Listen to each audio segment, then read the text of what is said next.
Recording is on. Et voilà, ça c'est dit. Salut à tous, c'est Ponga, je bienvenue sur cette vidéo qui aujourd'hui va être un podcast avec Anna qui va nous parler de plein de choses passionnantes. Et dans un premier temps, on va présenter Anna. Anna, présente-toi. Salut, c'est qui? Salut. Moi, je m'appelle Anna Gallet, je suis coach en dev perso sur Saint-Etienne. J'ai été formatrice pendant 3 ans pour une boîte d'hypnose un peu relou. Et j'ai quitté ce boulot pour faire mes propres formations et surtout pour monter un programme en ligne pour aider les jeunes hypno-accompagnants à se lancer et à se bouger le cul. Pourquoi un peu relou? Un peu relou parce qu'on avait des visions de la formation très différentes. Ouais. C'est-à-dire qu'eux, ils étaient sur... on va prendre plein de monde dedans. En fait, on formait les infirmiers libéraux, beaucoup. Et un petit peu les kinés. Enfin, voilà, ils avaient ciblé les infirmiers libéraux dans toute la France. Donc, ça marchait vraiment bien parce que personne les cible, ceux-là. Ouais. Et en plus, on allait dans toutes les petites villes de France. Donc, on dégageait les grosses, on n'y allait pas trop. Mais par contre, on allait vraiment vers les gens. Et donc, ça remplissait plutôt bien. Mais on était en mode, on va faire de la masse et pas de la qualité. Et le gros problème là-dedans, c'est qu'on enseignait 2 sortes d'hypnose. Donc, l'hypnose générative de Gilligan et l'hypnose ericksonienne. Et du coup, pour des débutants, c'est un bordel monstrueux, en fait. Parce que tu sais plus... Surtout que Gilligan étant issu d'Erickson, il y a plein d'aspects. Si tu ne comprends pas l'ericksonien, le travail de Gilligan, il est sympa, mais c'est pas... ça n'a pas de sens, en fait. Ça n'a pas de sens. Donc, c'était hyper compliqué parce qu'on finissait par certifier des gens, en fait, qui étaient pas prêts du tout à accompagner d'autres personnes. Et comme on nous demandait de certifier beaucoup, et qu'on n'avait pas trop, entre guillemets, le droit de dire, non, là, ça passe pas, on envoyait des gens sur le terrain qui n'étaient pas prêts du tout, en fait. Et moi, ça me posait gros problème. J'ai essayé d'en parler. Il y a une personne sur les 3 ans que j'ai pas certifiée, mais parce qu'elle était bipolaire et qu'elle m'a fait un truc lunaire à l'assertif, avec des nounours, avec un machin. Enfin, là, j'ai dit, non, quand même, il y a des limites. Pourtant, c'est génératif, je comprends pas. Ouais, c'était très génératif. C'était hyper génératif. Mais voilà, et puis en tant que formateur, on était très peu formés, en fait, comme formateur. Donc, moi, j'avais beaucoup appris en modélisant d'autres formateurs, mais je pense que je manquais aussi, tu vois, de cadre, de façon de former les gens, de façon de certifier, voilà. De cadre. De cadre. Que tu peux expliquer la définition du cadre? Par exemple, comment tu formes des gens, tout simplement. Comment tu gères un groupe, parce qu'un groupe de 25 à gérer, des fois, merci. Comment tu gères les personnes qui sont en mismatch et qui veulent absolument te foutre en l'air le truc parce qu'ils ont besoin d'être au conflit, machin, et que toi, t'as quand même 24 personnes à gérer, t'en as un 25e qui est en train de foutre la merde et qui, en plus, arrive à te choper une partie du groupe. Donc moi, j'ai toujours réussi à, tu vois, en modélisant plein de gens, en demandant des conseils d'autres formateurs et tout, à m'en sortir, mais... Je voyais mes autres collègues formateurs, des fois, tu passes derrière eux, tu as envie de pleurer. Et moi, je me considérais pas comme très bonne. Donc, Et donc, de cette étape-là, que tu as fait pendant 3 ans, tu as décidé, toi, de te mettre à créer tes propres formations et à partager avec ton mindset et ta façon de faire. Comment tu décomposes tes formations aujourd'hui pour que les personnes qui écoutent puissent se rapprocher de toi s'ils sont intéressés? Alors moi, du coup, je me suis formée en pédagogie ludique avec une personne que je trouve absolument géniale et qui m'a appris justement à arrêter de faire de la pédagogie de tiens, je te donne et toi, tu reçois. Parce qu'en fait, on retient très peu de choses quand c'est comme ça. Et plus de la pédagogie en mode, tu vas faire en sorte de te poser des questions et je répondrai à tes questions après. Mais d'abord, tu te poses la question, tu essayes de trouver ta réponse. Si tu la trouves, c'est génial. Si tu la trouves pas, vas-y, on va explorer ensemble. Donc du coup, le programme que j'ai créé, maintenant, il s'appelle Oser se lancer et il y a une partie formation en ligne qui est créée sur cette façon de faire, où on aborde les motivations, les peurs, les freins à se lancer.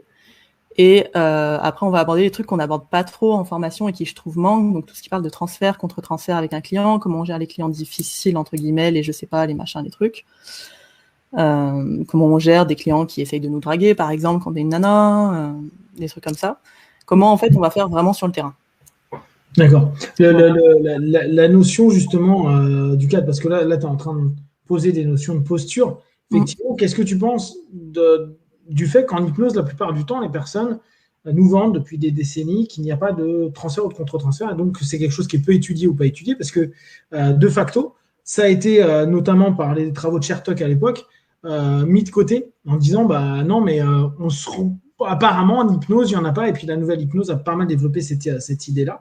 Qu'est-ce que toi, t'en penses, justement, qu'on ait mis ça de côté? Moi, je suis un de ceux qui considère que transfert contre transfert, c'est des éléments clés, mais parce que, en plus, j'ai un affect avec le travail de Ferenczi. Mais outre ça, toi, qu'est-ce que tu en penses? Et pourquoi, justement, tu t'es dit, tiens, là, ça me manquait? Est-ce que c'est le terrain qui t'a montré ça? Est-ce que c'est des réflexions? Comment ça s'est développé à l'intérieur de toi, cette notion-là? Alors, moi, je viens de psycho. Donc, j'ai fait une fac de psycho jusqu'au Master 1 de clinique que j'ai arrêté parce que je ne voyais pas le bout. Donc, forcément, déjà. C'est Master 2 le bout. Ouais, voilà, mais il faut passer au Master 2. Et là, c'est l'enfer, en fait. En fait, le bout, pourquoi ça au Master 1? Donc là, j'ai fait, ouais, non, moi, je suis pas assez motivée, en fait. Donc, déjà, le transfert et le transfert en psychanalyse, c'est un truc qui est juste basique, quoi. Et ça m'a toujours étonnée quand moi, j'ai commencé par la PNL, qu'on n'en parle jamais. En coaching, j'ai enchaîné avec le coaching pareil, en hypnose non plus. Et pourtant, moi, je le ressentais. Quand tu discutes avec des gens, il y a forcément un truc qui se passe. Alors, on est une surface projective, ils projettent des trucs sur nous, ou nous, on ressent des choses parce que ça vient taper, ou parce que, enfin voilà, il se passe des choses parce que je pense que, en fait, deux humains, de base, il y a un truc qui se passe, une espèce de transfert, de contre-transfert qui se passe. Et donc, moi, sur le terrain, je l'ai vu. Et en plus, en formatrice, je l'ai vu beaucoup. En fait, j'ai beaucoup, moi, bossé sur moi en me disant, putain, qu'est-ce que cette personne, elle vient activer chez moi? Qu'est-ce qu'il dit qui fait que moi, ça m'énerve, ça m'agace, ça machin, ça me rend triste, pour essayer de trouver ma posture de formatrice, quoi. Et je trouve que en hypnose, d'oublier ça, c'est dramatique. En fait, pourquoi? parce que l'hypnose, ça reste un outil, enfin une façon d'accompagner, pour moi, machin et tout, dans ma pratique, parce que je fais du coaching, et que j'utilise l'hypnose comme un outil. Mais la relation thérapeutique qui s'installe, même si on dit qu'on fait pas de thérapie, on va pas se mentir, on en fait quand même, elle est basée aussi sur le transfert et le contre-transfert. Et si on le pose pas pendant la séance, je pense que ça peut venir bouffer la relation, en fait. Là, pour les hypnos qui n'ont pas forcément l'habitude, en quoi tu as l'impression que cette notion-là, pour un hypno, imagine, il y a un hypno qui se lance, qui se dit, bon, bah, Anna, là, elle parle d'un truc, j'ai jamais entendu parler, ou j'ai lu ça 3 fois, ou mon prof, parce qu'il y a des profs qui disent, oui, attention au transfert contre transfert, c'est F, allez lire des bouquins. Comment, pour toi, avec tes mots, tu expliquerais cette notion de justement bouffer la relation, bouffer le rapport ou la démarche? Alors, je vais le faire le plus simplement possible. Le transfert, ça va être ce que projette le client sur toi. Et le contre-transfert, c'est ce que toi, tu vas réagir par rapport à ce qu'on projette sur toi. Voilà. Et exemple, en fait, je vais donner un exemple. Récemment, là, j'ai énormément de clients qui viennent pour des viols. Des viols et des incestes. Et moi, je suis en train de traiter un truc comme ça de mon côté. Donc, quand elle m'envoie ça, moi, ça crée un truc chez moi. Alors, ça crée un truc qui vient de moi, là, pour le peu. Ça pourrait créer un truc que elle m'envoie et que, du coup, j'ai à analyser. Mais du coup, je suis obligée de le poser parce que si je le pose pas, en fait, moi, mes émotions montent. Mon problème monte. Et si je le pose pas dans la séance en disant, bah voilà, moi, ça m'impacte ce qui se passe, on va l'explorer, vous, comment vous vous sentez par rapport à ça et tout, bah, je me laisse bouffer par mes émotions. Et si je le remarque pas ou j'arrête pas la séance, parce que je peux aussi me dire, bah voilà, moi c'est trop fort pour moi et du coup je renvoie à d'autres personnes parce que j'ai pas traité mon problème. Et je pense que ça, il y a des gens qui le font pas alors qu'ils devraient, parce qu'il y a un truc qui se passe et c'est trop fort pour eux, voilà. Et c'est connaître ses propres limites en fait. Je pense que ce qui se passe, ça te permet aussi de te connaître toi et de savoir ce que tu peux accompagner et ce que tu peux pas accompagner. Je sais pas du tout si c'était clair. Ouais, si, ouais. En tout cas pour moi, oui, il faudra voir avec les personnes qui débutent. Là, ce que tu fais quand tu vas dire moi, je ressens ça quand tu me parles de ça, c'est les reflets empathiques qui ont été énormément développés en Gestalt. Qu'est-ce que tu vois comme élément positif? Parce que moi, j'ai été dans le cas d'un reflet empathique d'un de mes praticiens à l'époque quand j'étais allé voir des gestaltistes. Et la seule truc, moi, en tant que partenaire, j'ai ressenti, c'était j'aurais dû lui foutre mon coup de coude dans la tête et tu lui traversais la tête jusqu'aux entrailles. Parce que à ce moment-là, j'ai trouvé que c'était déplacé. Mais là, je parle vraiment en tant que partenaire. Je comprends complètement la démarche du praticien. Toi, comment tu le perçois? Comment, justement, si tu avais un bougre comme moi qui d'un coup sent limite, il a envie de te péter la gueule, parce qu'à ce moment-là, dire quand tu me dis ça, moi, ça me fait ceci, cela, j'aimerais voir ce que ça fait à l'intérieur de toi. C'est ce que je suis en train de te dire. Mais là, tu t'énerves. Donc, du coup, ce qui est intéressant, c'est ta colère. Pourquoi ça t'énerve là? J'entends bien. Ça m'énerve parce que justement, à ce moment-là, on est centré sur l'autre et pas sur moi. Ouais, mais on revient sur toi, sur ta colère. Sur qu'est-ce qui fait qu'on est quand on n'est pas centré sur toi, qu'est-ce qui fait que ça t'énerve? Est-ce que c'est un truc qui se passe? Parce que je paie 80 balles pour une putain de session et que j'estime que tu dois être centré sur moi à 10 000 %, Sato. J'en ai rien à foutre de ce que tu vis pendant ta session. Moi, la façon dont j'explique, c'est que justement, pour me centrer sur la personne, j'ai besoin de le poser à un moment. Ça veut pas dire qu'on en parle, ça veut juste dire que je le pose et qu'ensuite on revient sur la personne. Comme ça, moi, ça me fait descendre tout de suite, en fait. J'ai pas besoin d'en parler 50 minutes de mon problème, et surtout pas, en fait. J'ai une cliente. Tu vois, c'est cette difficulté-là du reflet empathique que je trouve intéressant. Moi, que j'avais lu à l'époque en Gestalt, que j'avais vu par des gestaltistes bosser, et qu'en même temps, quand je l'ai vécu, j'ai trouvé ça ultra mal placé. Tu vois, alors, après, je prends complètement en compte que moi, c'était un truc qui ne me convenait pas à ce moment-là, et clairement. Mais justement, je trouve que c'est complexe comme notion. Intellectuellement, je suis complètement OK avec toi de dire, mais au contraire, c'est très sain que le praticien dise oula, ça, et clairement, après, tu refocuses sur l'autre. Mais justement, là, c'est plus la réponse potentielle pour l'avoir vécu qui peut être complexe. C'est-à-dire que d'un coup, il y a une sensation qui peut être perçue, si on prend pour les personnes qui sont énormément dans le principe rogerien, etc., de l'accompagnement. Là, il y a un abandon. Enfin, j'ai envie de dire, OK. Moi, imagine, en plus, ayant une tendance à être plutôt dans t'as intérêt à être solide, mon pote, sinon je te pète en 16. Si je vois de la faiblesse dans mon praticien, j'ai juste envie de l'égorger, tu vois. Dire, mais pourquoi Et en plus, je vais m'en vouloir à moi, tu vois, me dire, hey, voilà, j'ai pas bien pris le truc, j'aurais dû prendre quelqu'un de plus solide, et puis basta. Alors que, intellectuellement, a posteriori, là, je peux vachement en rire parce que je suis hors session, mais pendant la session, je me souviens que c'était très problématique. Comment tu vivrais ça, justement, si tu as un crétin comme moi qui justement est dans cette espèce de notion à ne pas accepter le fait que tu fasses un reflet empathique, qui est hyper sain. Je ne suis pas du tout en train de dire aux gens qu'il ne faut pas le faire. Je dis juste comment tu le dealerais.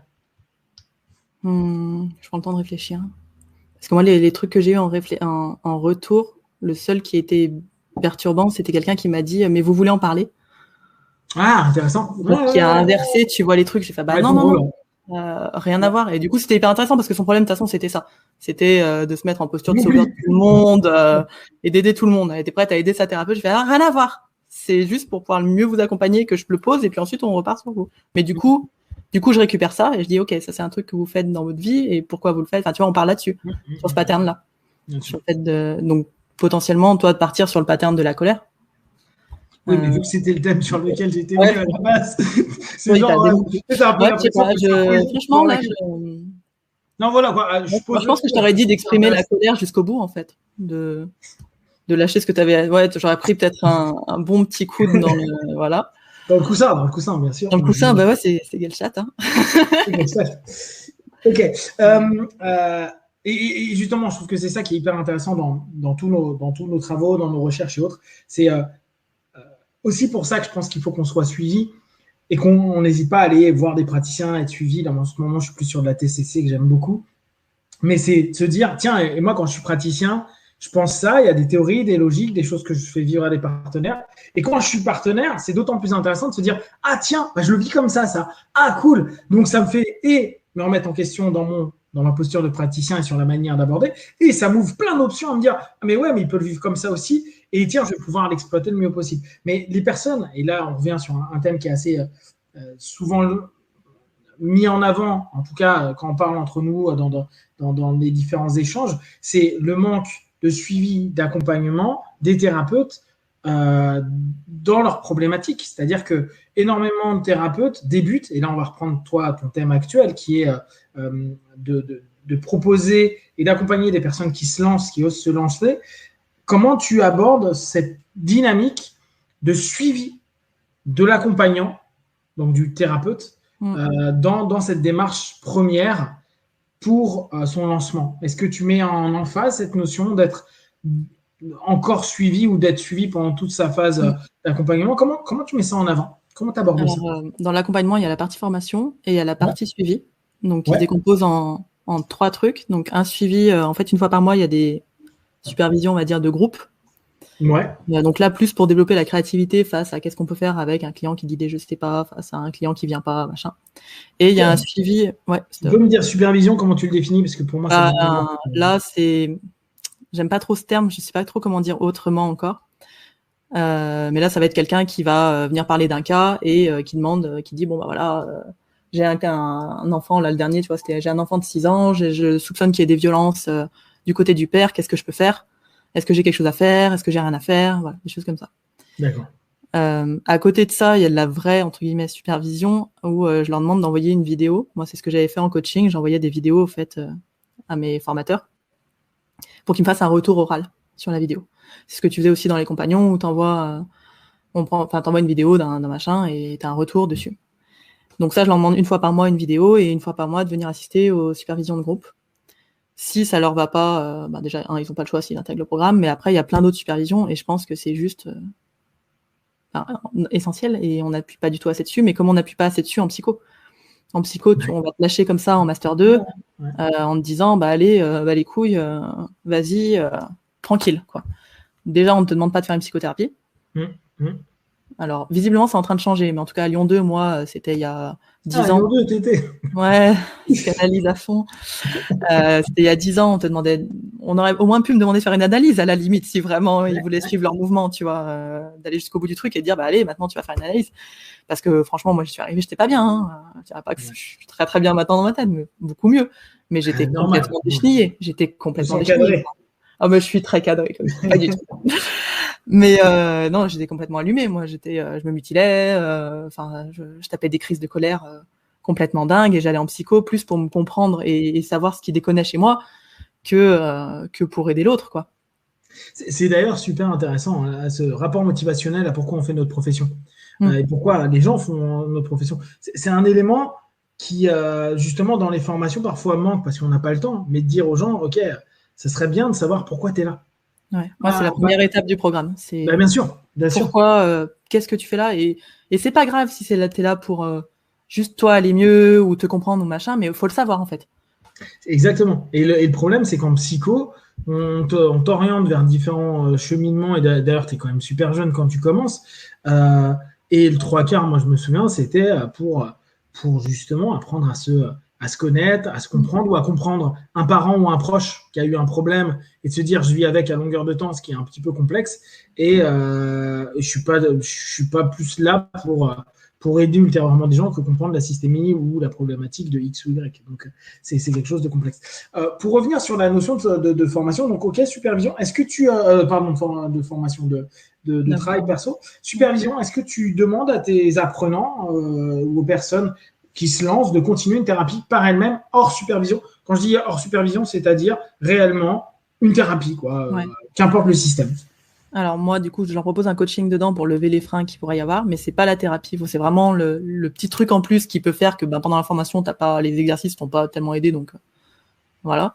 Donc ça, ils ont une séance de coaching par mois aussi pendant 6 mois, mais je leur demande d'aller voir de leur côté quand il y a des gros trucs, quand il y a des blocages, quand il y a des machins, quand ils sentent que... Et puis même s'ils sentent pas, le truc de base, c'est connaissez-vous en fait. Parce que c'est un des problèmes. Ce que tu dis, je trouvais intéressant, mais le problème qu'on a, c'est que combien d'entre nous sommes complètement dans le déni.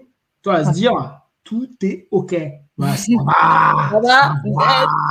Très bien. Et même quand on se connaît, c'est-à-dire que tu as beau te connaître et te dire, il y a des moments, tu es en mode dark side, et c'est comme ça. Et c'est toujours intéressant d'aller rebondir sur ton dark side, même si ça ne te crée pas de blocage spécifique. C'est compliqué, la notion de thérapie, parce que nous, on est souvent, de par hypnose, PNL, coaching, je vais regrouper tout ça dans thérapie, bref, on a cette notion à dire, tu ne vas bosser que sur la problématique qui te gêne, donc ce qui est bloquant, ce qui ne l'est pas, tu n'as pas à toucher, tu ne vas pas ouvrir spécialement. Néanmoins, et ça c'est un des éléments qui est assez typique de notre cheminement de praticien, c'est que même si on est OK, ce que l'autre va vivre, et tu l'as très bien dit tout à l'heure avec le rapport transférentiel et contre-transférentiel, peut éveiller en nous des blessures, des problématiques ou des choses qu'on a niées ou qui sont OK dans ma vie quotidienne, mais qui va juste venir confronter quelque chose.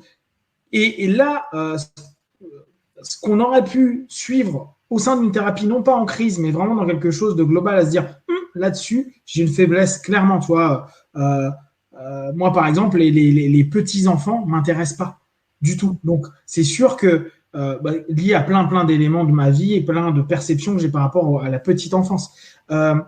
Mais si ça, tu le sais pas, bah, je pourrais me dire, ouais, bah, ça marche plutôt bien, mes sessions avec les petits-enfants, je peux continuer. Mais moi, j'ai préféré me dire à un moment ou à un autre, non, ça ne m'intéresse pas. Et je sens que j'ai un truc où clairement, je peux être hyper contre-transférentiel avec les piou-piou, tu vois. Ça va devenir ultra protecteur, à devenir complètement teubé en termes de praticien, tu vois. Donc, je préfère pas en prendre. Je préfère prendre à partir de préadolescence et adolescence où là, il y a une autre démarche qui se met en place. Mais si ça, on ne sait pas, si d'ailleurs, on l'a pas bossé de par autre chose que la crise qu'on est en train de générer, du truc qui gêne, ça peut être compliqué dans notre démarche parce qu'on arriverait chez le praticien à dire tiens, je me suis rendu compte qu'il y a un truc qui ne va pas. Alors que ça, on aurait dû le savoir en amont, connaissance de soi, pour éviter de tomber dans cette problématique-là. Mais c'est clair. En fait, c'est ce qui manque, je pense. Moi, j'en suis là, ça fait peut-être 10 ans que je vois du monde, des trucs comme ça, mais comme tu dis, juste sur des trucs de changement. Et en plus, avec l'idée, à un moment, puisque j'étais tellement à fond, moi j'ai commencé, j'avais 20 ans, et j'ai vraiment commencé, j'avais 16 ans, parce que ma mère était maître de PNL. Donc, j'ai commencé à m'intéresser à ça il y a longtemps, mais j'étais vraiment dans l'idée de, ouais, il faut du changement, il faut avancer, il faut machin, et donc tu vas que voir des trucs de changement.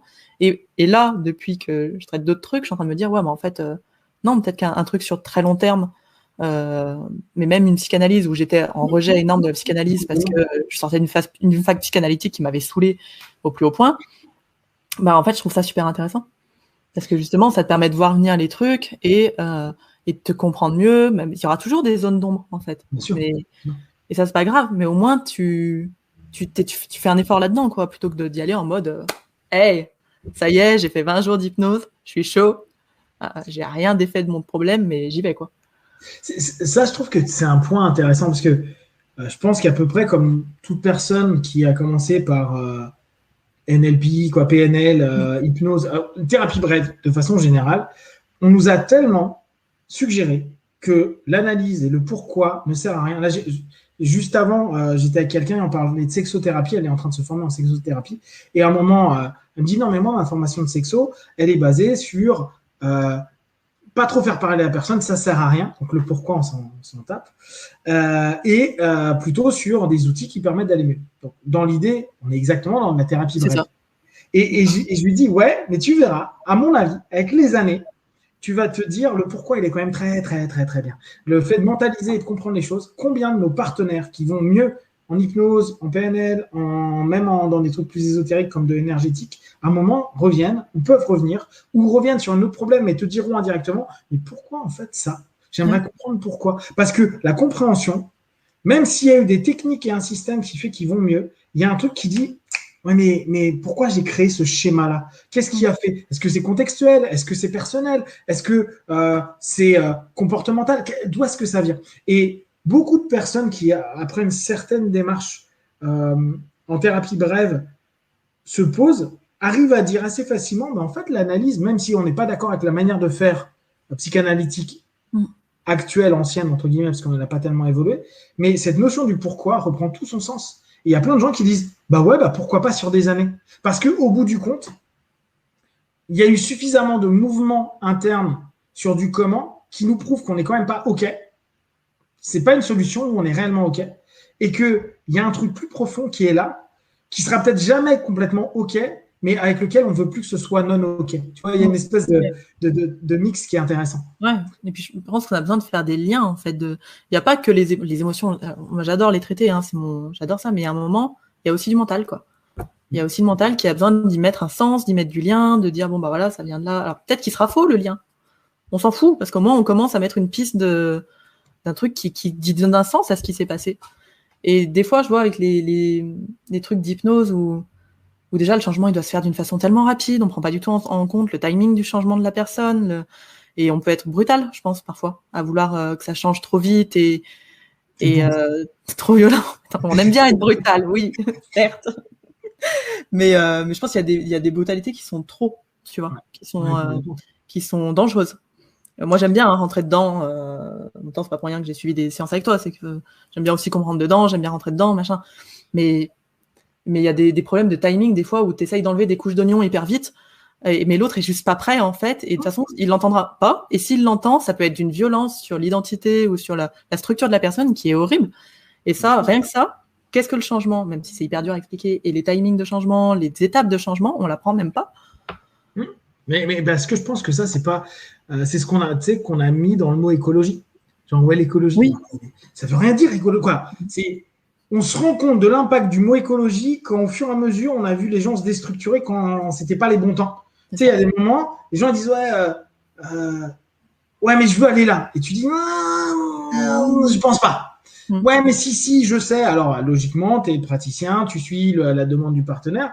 Et en fait, c'est parce que tu vois qu'en faisant le truc, déjà, tu avais le feeling que c'était pas OK, tu le fais, parce que bon, à un moment ou à un autre, tu expérimentes les choses. Tu te rends compte que ça déstructure complètement la personnalité de la personne. Il y a des semaines, des mois où la personne, elle est complètement paumée. Et là, tu dis, ah, OK, c'est ça l'écologie. Sauf qu'on ne nous a pas enseigné. Et je trouve que ça, c'est quelque chose qui est très, très peu mis en avant parce que, tu sais, c'est lié, on l'a associé à l'homéostasie qui date des années 30 et qui est biologique à la base. Donc, déjà, on a mis un rapport psychique et un rapport biologique, ce qu'on a beaucoup fait au départ, ce qu'avait fait Adler et tout ça. Donc, le problème, c'est que cette notion-là, c'est comme dire à quelqu'un, bon, OK, t'arrives pas à marcher, c'est pas grave, lève-toi et marche. C'est ça. Oui, mais non, ta gueule. Lève-toi, marche. Et t'enlèves tout, support. Et le mec s'éclate la gueule et tu fais, relève-toi tout seul. Ouais. Pourtant, je t'ai mis un support à ta jambe, tu devrais. Mécaniquement, c'est OK. Oui, mais non. Ouais, moi, tu vois, c'est des trucs, ça peut me mettre en colère, ça. Parce qu'en plus, du coup, dans l'idée de l'hypnose, comme ça a pris, c'est oui, mais on fait une séance et puis il te rappellera si besoin. Donc, des fois, tu laisses partir des gens, tu les laisses dans une merde noire, en fait. Donc, au moins, remets un autre rendez-vous, puis rattrape tes conneries quelque part, ou réajuste, ou fais en sorte de reconstruire quelque chose avec la personne. C'est bien de mettre le bordel, on ne dit pas, mais par contre, à un moment, il faut le ranger, le bordel. Oui, mais c'est là où c'est intéressant. C'est une notion qui vient du coaching. C'est les contrats. Les contrats amènent logiquement cette démarche-là. À dire à la personne, ta démarche à toi, c'est de checker et de voir. Et de voir si tu continues ou pas, et si c'est pas OK, de venir. Le problème de ne pas créer de contrat, la personne n'a pas de cadre. Si elle n'a pas de cadre, elle ne sait pas. Si elle ne sait pas, elle laisse tomber. C'est assez compliqué comme notion. Parce que foutre le bordel, oui. Maintenir le gars, oui. Mais il y a la co-responsabilité des deux. Oui, parce que tu ne vas pas le porter non plus, tu vois. Non. Et tu vois, c'est là où c'est complexe. Moi, avant, il y a des années, je donnais des rendez-vous. Moi, j'en donne plus aujourd'hui. Ce que je trouve intéressant, c'est de se dire, OK, mais si tu redonnes un rendez-vous, qu'est-ce qui va se passer par rapport à la démarche que la personne fait d'elle-même? Et bien, en fait, très souvent, tu as quand même une notion qui revient à désengager la personne de son propre cheminement de prise de responsabilité dans son bien-être comme dans son mal-être. C'est très compliqué comme notion. Et j'avais trouvé l'alternative du contrat comme quelque chose de très intéressant. Ouais, dis-moi. Moi, je vois ça avec contrat aussi. Et je le fais un peu en 2 temps, en fait. C'est qu'il y a un certain nombre de séances qui est acté. Tu vois. Et à un moment, c'est eux qui reviennent. Si ils ont l'impression qu'ils ont encore besoin et si surtout ils ont vu un changement, parce que si à un moment tu vois pas de changement, on va avoir quelqu'un d'autre en fait. Bien sûr. Stop, c'est juste que ça va pas, tu vois, entre nous. Mais il y a un moment par contre de séance pas obligatoire, parce qu'il n'y a jamais rien d'obligatoire. Tout le monde peut me dire à un moment non, moi le contrat c'est écrit dedans, tu peux l'arrêter à tout moment, tu vois. Mais par contre il y a un moment de suivi quoi. Que je changerais peut-être parce que le contrat que j'avais moi il a déjà tellement évolué depuis 4 ans que c'est normal. Les contrats, ils sont faits pour évoluer par rapport aussi à ta posture et ta manière de taffer. OK. Pour revenir sur ce que donc tu es en train de lancer, tu as lancé une chaîne aussi où tu fais des podcasts, donc qui est liée à ta formation sur se lancer. Comment t'es venue cette idée-là? Et surtout, qu'est-ce que tu vois là depuis que tu fais tous tes podcasts et tes rencontres avec les différents praticiens? Quelles sont les 3 choses que tu as apprises par rapport à qui t'ont marqué, qui te semblent assez communs à toutes les personnes que tu as croisées? Alors, j'ai appris que les gens que je mettais sur un piédestal avaient les mêmes problèmes que moi. Donc ça, c'était déjà trop bien. Qu'il y avait plein de façons intéressantes de voir. Alors, on parle beaucoup d'échecs, de légitimité, de choses comme ça. Donc, il y avait plein de façons de voir la légitimité, mais qu'au final, personne s'accordait sur une vraie définition de comment trouver ta propre légitimité comme praticien. Il y en a qui vont te dire, c'est tes clients qui te la donnent parce qu'ils viennent te voir. Ok, why not? C'est pas faux. En même temps, s'ils ont choisi de te voir, c'est que déjà, eux, ils te pensent légitime à pratiquer. Et en même temps, c'est quand même vachement limité parce que tu peux être un gros nul, rien savoir faire et avoir quand même des clients, on en connaît. Oui, mais il est quand même légitime pour ses clients. Et il est quand même légitime pour ses clients. Mais du coup, est-ce qu'il est légitime à pratiquer l'hypnose? Il y en a qui diront que la légitimité, elle vient des pairs, de si tu es validé par tes pairs. D'autres qui disent qu'elles viennent par toi-même parce qu'il faut qu'à un moment, tu acceptes de jamais être légitime et on s'en fout. Moi, je suis plus sur cette idée que les gens qui ont le syndrome de l'imposteur, ils vont rester souvent là-dedans. Et en tout cas, peut-être que des fois, ça va s'améliorer parce qu'ils connaissent leur métier. Et puis après, il y a un cas qu'ils n'ont jamais vu, un problème qu'ils n'ont jamais vu, une addiction qu'ils n'ont jamais vu. Donc ça revient. On dit, ah tiens, je suis pas légitime à traiter ça. Ouais, c'est les gros trucs que j'ai appris là-dessus. Et puis, je pense que ça m'a beaucoup aidé, moi, à développer en fait je dirais pas que j'ai encore une vision propre parce que ça, c'est très long à construire, je trouve, une vision propre sans... En fait, on introjecte beaucoup de choses des autres, je trouve, de leur vision, de machin, et ensuite d'essayer de construire une vraie façon de penser par rapport à l'hypnose, par rapport à l'accompagnement, au coaching, voilà. Donc moi, c'est en train de me permettre de développer ça, de développer une façon d'accompagner qui m'est personnelle, qui est empreinte de plein de choses que j'ai vues ailleurs, mais qui devient plus personnelle que juste, tiens, je vais faire du Kevin Finel, tu vois.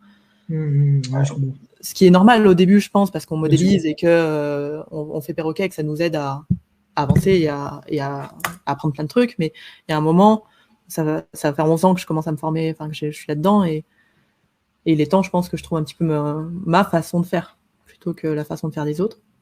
Et la première question, c'était qu'est-ce qui m'a lancé là-dedans? C'est qu'à un moment, je parlais avec un pote hypno et je lui disais, putain, c'est chiant. Tous les gens qu'on entend sur des vidéos ou en cabinet public, t'as toujours l'impression qu'ils réussissent tout le temps et que c'est trop des ouf. Et même nos formateurs, ils te balancent des fois des cas. Allez, je suis arrivée, il y avait un énorme problème d'addiction, j'ai fait pam, pam, pam, bim, plus d'addiction à l'alcool, c'est passé, la personne va mieux, elle s'est mariée, elle a eu beaucoup d'enfants et c'est fantastique. Et moi, je me disais, putain, mais c'est pas aidant, quelque part, ça met une pression de malade, en fait. Et je le voyais beaucoup sur mes stagiaires, moi, à ce moment-là, où je me disais, ils ont l'impression qu'ils doivent faire hyper bien dès le début. Et en fait, c'est pas possible. Dès le début, t'es nul. T'es un gros navet.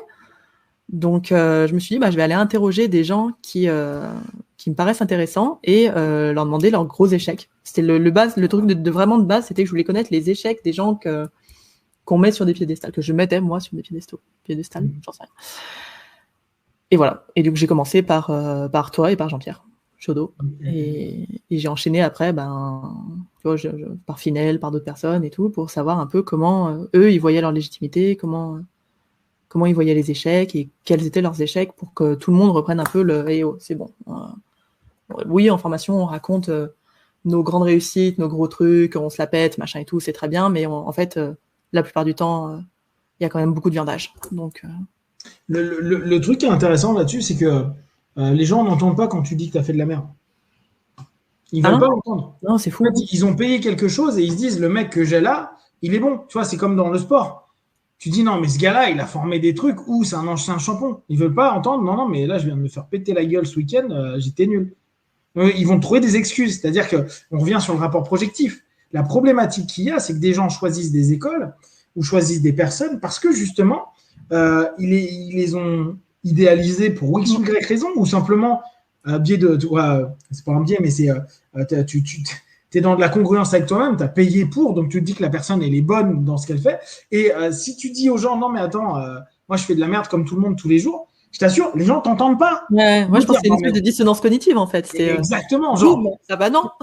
c'est pas possible que je suis en train de payer 5000 balles à ce gars-là et que tu me dises que ce qu'il fait, c'est de la merde ou que ça marche pas. Tu vois, vaut mieux entendre le gars qui dise comme un Bendler, ouais, non, mais moi, j'ai fait ça dans un hôpital psychiatrique. Tu vois, à chaque fois, je reviens sur le truc de l'hôpital psychiatrique, je me dis, c'est quand même un gros connard de vendre ça, quoi. Et les gens qui se disent, non, mais t'inquiète, un psychotique, je le gère en le faisant croire que c'est Jésus. Non, mais détends Watt, c'est un non, c'est pas bon. Tu vois, ta boîte génératif et faire des oursons partout, ça va pas le faire. Tu vois. Mais tu vois, c'est quand même quelque chose où cette dissonance qu'il peut y avoir quand tu dis à tes gars, non, mais détends-toi. Mais partout, hein, là, que ce soit dans le dev perso, dans l'accompagnement, etc. Ou moi, je vais dans les arts martiaux quand je dis à mes gars, non, mais attendez, moi, j'ai certainement plus perdu que je n'ai gagné. Alors après, j'ai gagné parce que j'ai beaucoup perdu. Donc, de fil en aiguille, et à un moment ou à un autre, ça passe, tu vois. Genre, tu fais, ouais, tiens, j'ai gagné. Mais factuellement, tu as plus perdu que tu as gagné, à moins que tu sois un très, très grand champion. Et pour la plupart des gens, les gens, ils ne veulent pas l'entendre. Ils disent, ouais, mais quand même, tu as fait ça. Tu as réussi à avoir ça. Tu as eu tel titre. Tu dis, ouais, mais j'ai eu 15 millions de défaites avant. Oui, mais tu as tel truc. Et tu vois, il s'accroche sur un truc aussi absurde que ça. Entendre l'échec, on en a déjà papoté, mais cette notion de loser, elle ne plaît pas aux gens. Dire, bah non, mais tu peux pas devenir bon si tu as été mauvais. Alors qu'en réalité, c'est pas parce que tu as été mauvais que tu ne peux pas devenir bon. Et c'est pas parce que tu as été bon que tu ne redeviendras pas mauvais. C'est parce qu'on te vend un truc, là c'est plus grand que juste hypnose, on te vend un truc où tu dois être bon tout le temps. Mais dès le départ à l'école, on te montre pas les 10 réussites que tu as fait sur ta dictée, ou enfin, on te montre les fautes et on te démonte la gueule parce que tu as fait des fautes. Donc, Mais ouais, mais bah, c'est une des critiques actuelles de l'excès de challenge et de compétition qu'on met sur les gamins. Néanmoins, à ça, moi, la réponse que j'ai, c'est Fortnite. Hein. C'est un jeu de compétition. C'est un jeu où les gamins, par eux-mêmes, sans rien d'autre que… Et on revient avec ce que tu disais avant, avec la pédagogie ludique, etc. Les gamins apprennent la compétition au travers d'un jeu. C'est génial quand même comme concept. Où ils sont en train de s'entretuer, s'entrevanner à longueur de temps sur le niveau pourri de l'autre. Donc, c'est pas un prof ce coup-ci, mais c'est eux entre eux. Et il y a un classement tous les jours de qui est le numéro 1 et qui est le 2, et le 3, et le 10 et le 10 millième. C'est quand même une nature humaine, la compétition. Et c'est là où c'est complexe. C'est que la compétition, c'est bien, mais il faut nous apprendre il faut leur apprendre à un moment à gérer l'échec.